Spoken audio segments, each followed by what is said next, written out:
Welcome to Education Perspectives. I am your host, Liza Holland. This is a podcast that explores the role of education in our society from a variety of lenses. Education needs to evolve to meet the needs of today and the future. Solving such huge issues requires understanding. Join me as we begin to explore the many perspectives of education. Kristi Baird has more than 25 years of experience molding young minds in Memphis. She has remained a pillar in the local education community, serving in various roles throughout her career, including teacher, guidance counselor, vice principal, principal, assistant superintendent, and executive director. She is now the founder and executive director of Compass Community Schools, a network of charter schools in Memphis, Tennessee. Prior to forming Compass Community Schools, Kristi had several positions with the Catholic Diocese of Memphis. She began her work in Catholic schools in the Jubilee Catholic Schools network, known as the Miracle in Memphis, where she was a teacher and then moved into leadership roles. She was serving as superintendent of Jubilee when Bishop Martin Holley announced the closing of Jubilee. Kristi went on to found and lead Compass Community Schools, which opened to serve students displaced by the closing of Jubilee. Kristi holds a bachelor's degree in elementary education from the University of Memphis and a master's degree in educational leadership from Christian Brothers University. Kristi is a mother and an educator and approaches her work in education from both perspectives. So welcome, Kristi Baird, to Education Perspectives. We're so glad to have you here today. Thanks. I appreciate you inviting me to be on your show, Liza. Absolutely. So I'm going to kick off with our question, the big one. From a 30,000-foot view, why do you think that we as a society invest in education? That is a big question, but a good one. And my answer is that the kids that are in our seats now in our schools are the future of our society. And so it's important that we properly educate them. And so aside from just academics, they deserve a well-rounded education that looks at, of course, academics, but looks at other factors too. So at Compass Community Schools, we're a network of 6 charter schools, and we're built around the premise of 3 pillars: academic excellence, values-based character development, and service learning in the community. And so as a school, of course, academics is our most important part of the job that we do, but we believe in educating a well-rounded child and educating the whole child. And so before I started Compass, what I heard from parents was the importance of just like developing a moral compass in their child, and the school partnering with parents to help raise and educate their kids, but developing that moral compass. Hence, that's where the name Compass Community Schools came from. But in addition to giving our kids the academic foundation, a moral foundation, we believe in developing them as caring people. And so helping them develop empathy and establishing the ability to look outside of themselves and see the need around them. And so that's where the service learning comes in. At Compass, we partner with outside agencies. We have about 22 different outside agencies that we partner with from kindergarten through 12th grade. So each of our students, regardless of their age and grade, partner with a local agency, many of them nonprofits, and they study that agency. They learn about the need that they serve. They have the opportunity to participate in service learning projects. So even as young as kindergarten, and it's so cute, our kindergarten through 2nd grade partner with local nursing homes. And so they're able to see outside of themselves and see that not only do other people have needs, but they as individuals, even as young as 5 years old, can make a difference in someone else's life. And so again, I'll go back to your question. Our students that are sitting in our seats now are going to be our leaders of tomorrow. And so I believe it's our duty to educate well-rounded leaders that not only have the academic knowledge, but have the caring heart and the empathy and are really developing an internal drive to give back and do for others.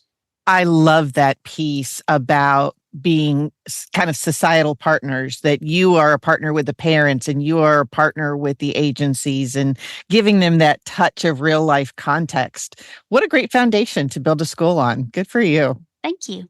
So tell us a little bit more about you personally. What drew you to education? I have always been a caretaker and a nurturer. Even as a child, I would play school with my stuffed animals and my friends. And I was also kind of an organized, nerdy child. I Dewey Decimal System, the books in my room, had a little library set up, but I really didn't think about going into education.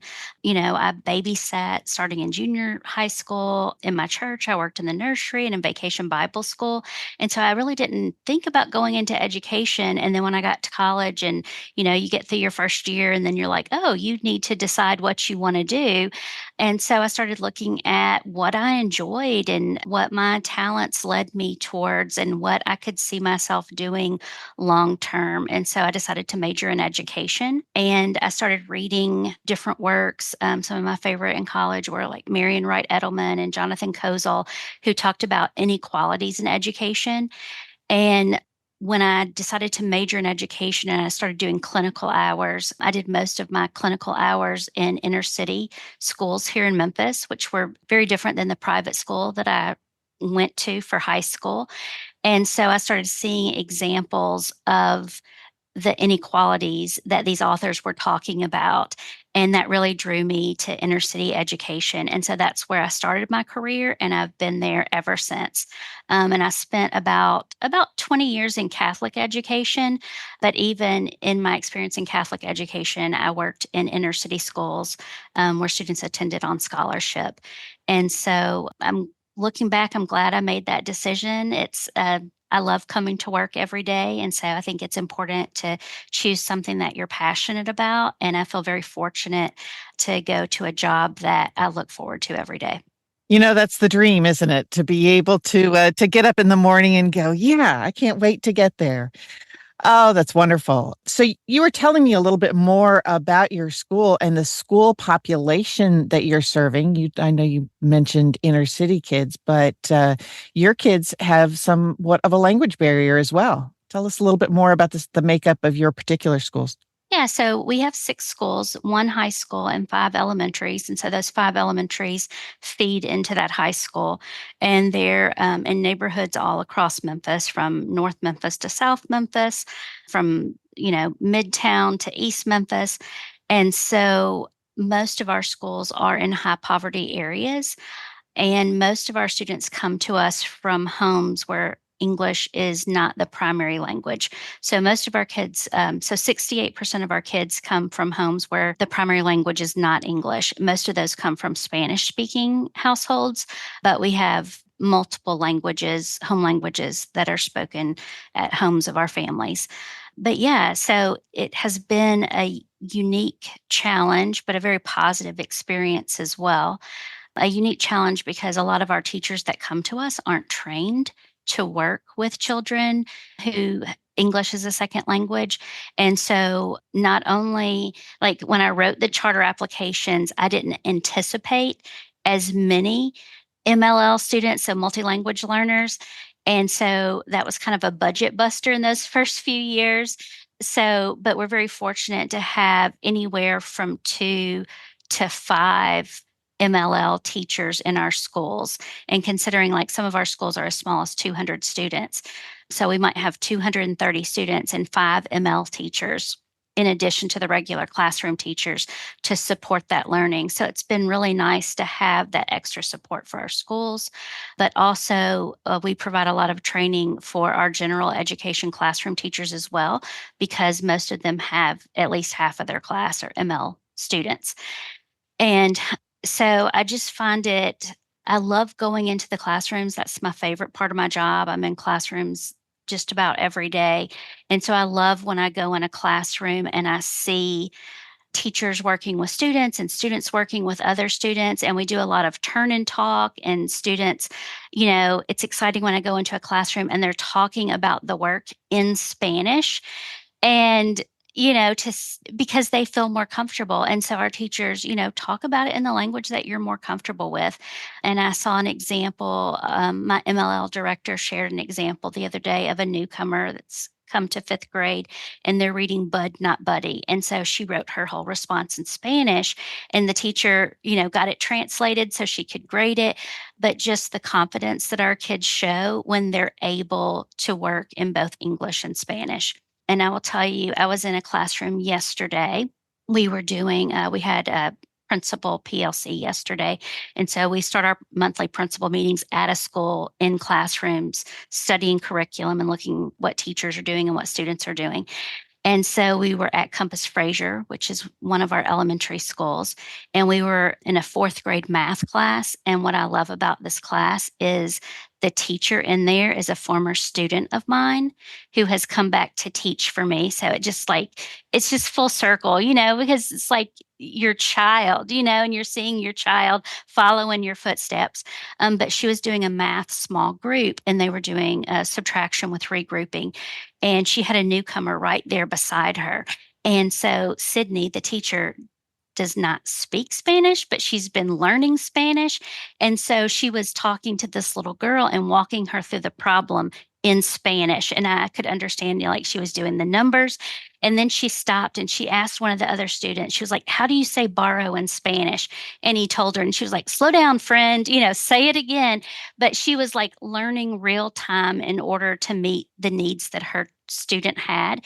And you could just see on the little girl's face beside her, she felt so safe and so valued in that classroom. And so it was just such a beautiful moment for me because I was not only proud of what I've designed Compass to be, but also proud of a student that I taught in third grade who struggled with math that is now a math teacher. So that was just yesterday, but that was probably like my best moment of this school year so far. Oh, what a great story. Thank you for sharing that. Because that is, I mean, what a full circle moment, as you said. That's fantastic. It goes back to my original answer of why do we educate kids? And so I had, no idea when I was Sydney's third grade teacher that I would be able to be in the position that I'm in now or that she would even go into education. And so it's just a beautiful story of how you can pour into others that will come behind you and continue to pour into those behind them. That is a story for those teachers who are feeling a little burnt out. Hopefully, not quite this early in the school year, but that's just lovely. That is just lovely. Thank you for sharing it. And the other piece that I'd like to kind of give that shout out to is your student now teacher feels confident enough to be able to learn from her students. Kind of making that change from the sage on the stage to being more of a facilitator and a coach of learning. And I just think that's wonderful, meeting your kids where they are. So I am really interested to hear a little bit about Compass's work to reduce chronic absenteeism. Obviously, since COVID, it has been a huge problem that lots of people are trying to solve. And you've kind of developed something that has been successful for you. Can you tell us a little about it? Yeah, I'm excited to share about what Compass has done and point people towards resources that we've used that can help them too. I think across the country, we've seen an increase in chronic absenteeism after COVID. In looking at like our families and some of the conversations with students and families, COVID kind of changed people's perspective of school being mandatory and in person being, like even still, we have people like, oh, they're going to be out or we're going to go on a trip. Can we do school virtually? And we're like, no, sorry, we can't do that. So I think because so many schools were virtual for so long during COVID, that changed parents' perspectives of how school works. But now we're back to the traditional model of in person learning, which, in my opinion, is a much better model. But after COVID, we saw an increase in our numbers around chronic absenteeism. And so not only did we see that in Compass, we saw that at other schools within Memphis and, of course, across the country. And so we had some local funders who put together a collaborative for charters that they support. and brought in a company called Attendance Works to do just kind of this cohort where we would meet quarterly. They would meet individually with us monthly, but we would meet as a cohort quarterly and share best practices and look at what people were doing. But Attendance Works worked with each of our schools to develop an individualized plan. And I say their name and give them a shout out because they have tons of free resources online that you don't have to pay for. You can access. And so anybody can access those for free. But what we did is we did a tiered system, just like we tier our students academically. We tiered them into tier 1, 2, and 3, with 3 being the most chronically absent. And we put in different supports for different tiers. And so an example of a tier 1 support might be some type of celebration for, being present and on time. For example, one of our schools had NFL, never found late, NBA, never been absent. And that same school would do the class that had the highest attendance for the week would get this pair of bedazzled jeans would hang outside, and they were called the Smarty Pants, And so just things like that to encourage kids to be present and on time, some external motivation. But I think the thing that had the biggest impact was just identifying our families who were either chronically absent or nearing that line of being chronically absent.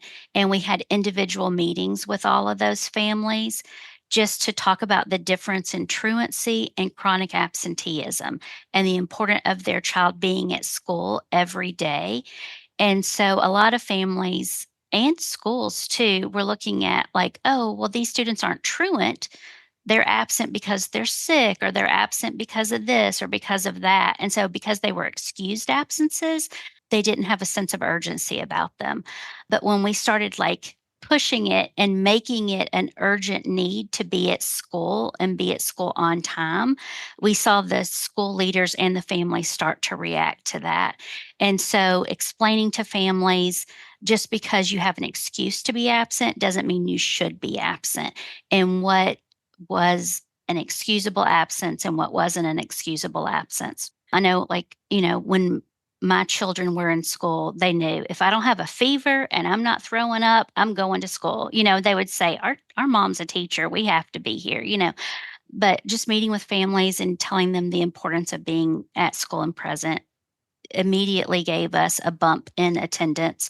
And then we worked with families as they started to get closer to that line of being chronically absent. We would have meetings, we would call them in, like, what is the reason that you're not getting to school? Is it a transportation issue? Is it a housing issue?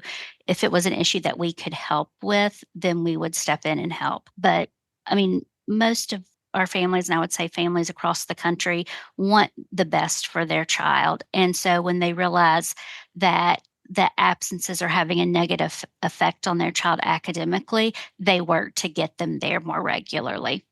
Tell me a little bit about what you did with the high school age folks. And I know that, there's been a lot of research done as far as the anxiety level around school and that sort of a thing. And so in some cases, it's not the parents not wanting to get the child there. They're doing everything in their everything that they can to be able to get the child there. But you've got a child who's almost, paralyzed with it or whatever. That's just an example of one issue that I knew.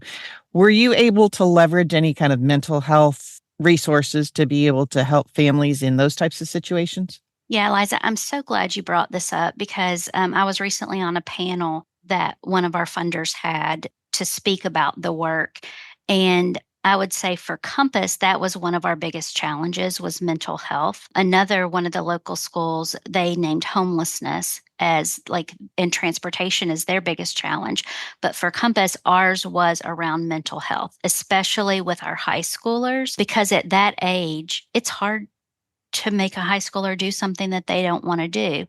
And if a parent has to go to work, there comes a time where you have to stop fighting with your child and go to work. And high schoolers are old enough to stay by themselves. And so yes, high schoolers were, I would say, the biggest challenge, especially those who had anxiety or reasons that they did not want to come to school. So one of the things that we did is, we have counselors at all 6 of our schools. We hired with our ESSER funds a social emotional learning coordinator to do like some small groups and things like that, which we found positive. But even beyond that, we've contracted last year and again this year with an outside agency to provide mental health services. And so if we have a child who is struggling, we have 5 small groups that run right now, but our outside partner, who is a licensed clinical social worker and a licensed counselor, there's 2 of them. They come in and they run small groups, and then they do individual counseling sessions as well. And of course, we get parent permission to do that, but that's been helpful. And I mean, as adults, we know the value of going to therapy and having either a therapist that we rely on or just like a close friend or something like that. And so if that's important for us to have access to, I believe that's important for our students to have access to. So we made sure that we do that. And I mean, it is just so real because we had one student a couple years ago, and sweet as she could be, but just getting her in the building took like moving mountains. And she had a positive relationship with our ops manager. So we worked it out with her parent that our ops manager could pick her up every day.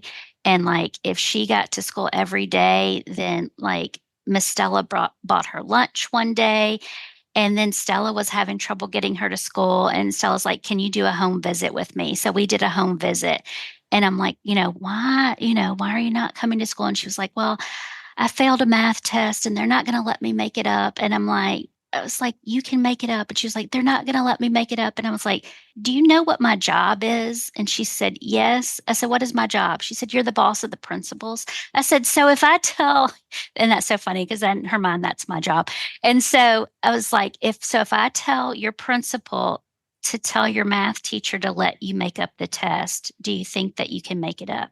Yes. I was like, okay, so if I guarantee you can make that math test up, will you come back to school tomorrow? Yes. And I said, okay. But, it was just like there were so many barriers to getting her to school. And then we would have never guessed it was a math test she failed. And so just like those connections and relationships with students and with families and being able to get to the root cause of a problem is important. And one of the things that we have said at Compass since the very beginning is a phrase connection before content. And so all of our mornings start with a morning meeting or an advisory meeting where our teachers are building relationships with students and helping students build relationship to other students. And so that's one of our first lines of defense against absenteeism is making students feel at home and valued and a part of that classroom community. And so, we work to do that, but there are always students who don't feel that. And so then you have to work individually to get to like their why or their root cause and then try to attack it from there. That's just lovely. And kudos to you for being willing to go and do a home visit and really ask the right questions. Because kids at that age, they get things twisted around in their head to where it is an absolute life-ending sort of seriousness that you failed a test. And so being able to offer that to that student, that's just a little magical. Because I do think, especially in the populations that you deal with, kids have to be able to somehow deal with all of the obstacles that they are facing in their lives in order to be open to learning. If they're in a defensive posture, they're not going to be as open to learning and being able to really be curious and explore and all those kinds of things. And so you just solved that problem, at least for that day. And I'll say that's another thing I love about our model with the service learning, because for adults, but at children too, there is value and you develop an intrinsic pride in giving back to others and helping. So not only do kids get to experience multiple different agencies across our communities and see many different careers and professions that they might be drawn to go into, but they develop at an early age just the joy that you feel of doing something for others. And so I think that that's important for them to experience that. I know when I first started working in Catholic schools. It was an inner city school, and we were about 90% free and reduced lunch rate. And I was a third grade teacher. And I was not raised Catholic and I had not experienced Catholic education. But one of the things I saw in some of the more affluent Catholic schools where they would do a lot of service projects. But at our particular Catholic school, we were the service project. And so I had some strong feelings about that. And I'm like, it's wonderful that more affluent schools want to give to kids in my class and send, supplies and things like that. But my students in my class have just as much power to give back to others. And so, like, even that first year, we partnered with like a local nursing home and we did food drives and we did different things. And so it was really fun to watch them go from other people should help me to I can help other people. That really helps them not have a victim mentality, I mean, I just think that's very empowering that no matter what you're going through in life, you can do something. You have the power to do something to make somebody else's life just a little bit better. And that makes yourself better. That's just lovely. That's just lovely. So you mentioned a couple of partners. Do the students have any particular favorites that they come back to you with great stories about? Yes, they love.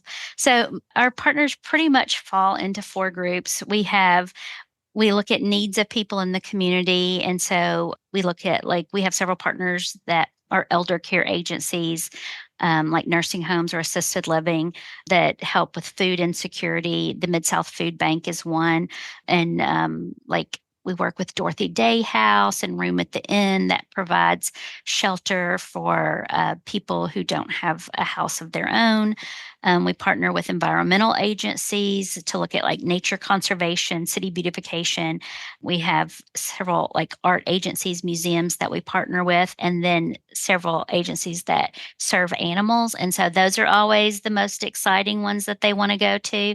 We partner with the Memphis Zoo. We partner with the Humane Society. So those are very popular. But I would say the Mid-South Food Bank, I think, has been one of the ones that has helped open our students' eyes. And they partner with our 6th through 8th graders. And so not only do we do different food drives with them, but we also do a program called Period Power that provides feminine products to women, and one that provides diapers and formula to mothers for infants. But our students go through the full service learning cycle. And so part of that is reflection and demonstration. And so they reflect and they write about and they speak about how this project has affected them. And I remember this was during COVID. And so we were doing a lot of mobile food drives. And one of our students in particular commented on some of the nice vehicles that came through the food line. And her comment was, it made me realize anyone can face food insecurity or food scarcity. Even someone that we think is well off can go through trouble or go through periods where they need help. And so that was just really, it started like we used that to start a group conversation on that. But just the fact that, yes, food insecurity hits people at all stages of life and in all places of life. That's really powerful. What a great story. And that's true. You never know what someone else is going through. That's for sure. They were also amazed at how long the lines were. Yeah. Because people would come, 2 hours ahead of time to get in line. And so they were just amazed at how much food insecurity there was in Memphis. Wow. Wow. So I am personally just really excited to hear about your school system and how you're thriving as a charter school. But I know that, success in that area has been very mixed across the country. Tell me about the challenges that you have faced in being a charter type of a school, and maybe what some of the benefits that you see of the charter type of a model. Yeah. So I have taught, when I first started teaching, I taught in the traditional public schools. Then it was Memphis City Schools. It's now Shelby County Schools. But I taught in Memphis City Schools. I taught in a private special ed school for about 5 years. I taught in Catholic schools for about 20 years. And this is my 6th year in charter. And so I kind of have been in the different systems. And so Compass opened in the 1920 school year. So COVID hit spring break of our first year. So that added some layers of challenges in. But yeah, I mean, I've found, I think any work in education has both its rewards and its challenges. And so charter school is no different, both the rewards and the challenges. Compass's story is a little unique in the way we started. The schools that I serve as Compass were once Catholic schools. So within the Diocese of Memphis, there were a collection of inner city Catholic schools called Jubilee schools, also known as the Miracle of in Memphis, because our former bishop, J. Terry Stibe, looked in Memphis, and we had a lot of schools that had closed over the years, and so he started reopening these inner city Catholic schools. And when Bishop Stibe retired, a new bishop came in who had a different vision for Catholic education, and Bishop Holly announced that he was going to close all of the Jubilee schools plus one more, which was St. Michael. And so I had started in the Catholic diocese at one of the Jubilee schools, St. John, and worked up. I was teacher, vice principal, principal, assistant superintendent, superintendent. And so I'd worked with those schools for a while and was close to the families and the students in those schools. And so the thought of those schools just ending and our students not having a place to go was heartbreaking. And so we worked to close Jubilee, but open something for our students to go to. And so simultaneously, that last year of Jubilee, we were also prepping to open Compass. And so I'm very proud of the fact that Jubilee closed June 30th. Compass opened July 1st, so none of our kids were displaced, not even for a single day. And so we opened 6 Compass schools. And so going from Catholic schools to charter schools was definitely a challenge. I had never worked in charter schools. I had to learn a whole lot about charter schools and just, so much bureaucracy around public schools in general, but also charter schools, because you're held to even higher standards than the local public schools because you have to prove that you deserve the autonomy to run your own school system and network. But it has been a beautiful experience. I am a religious person, and so I definitely saw the hand of God in Compass coming to fruition. And it's been really good for our students because I spoke earlier about how many MLL students we have, how many multi-language learners we had. And when we were Catholic schools, we didn't have the supports for MLL students or special ed students. I mean, we did what we could to meet their needs, but we didn't have the extra staff and extra support and the extra professional development. So that's been really wonderful to have those resources and be able to serve our students so well. As a matter of fact, there was an article written, I think about 2 years ago, about Compass should be a model for the state and how to serve ML students. And so there was just a lot of pride around people seeing what we were doing and seeing the fruits of our labors and pride that we can do that for our students. That's marvelous. So does your model, and this is just me being curious, because right now we don't have charter schools in Kentucky. Are you able to utilize state funding and then also fundraise for additional supports and that sort of stuff in your model? Yes, we are. And so that's great. We get both funds, public funds that are funneled to us through the Shelby County schools here, but it also takes fundraising on top of that to be able to do all that we do. We don't invest enough in education. No, we don't. So tell me, what out of all of this and your experiences, because you come to this with multiple different perspectives, having worked in lots of different systems and models and that sort of a thing. What would you like for decision makers to know? And you can define decision makers however you want to. It can be legislators, could be administrators, whatever you'd like. Yeah, I would say the main thing is that schools cannot do it all. I think schools are expected to do it all, but we can't.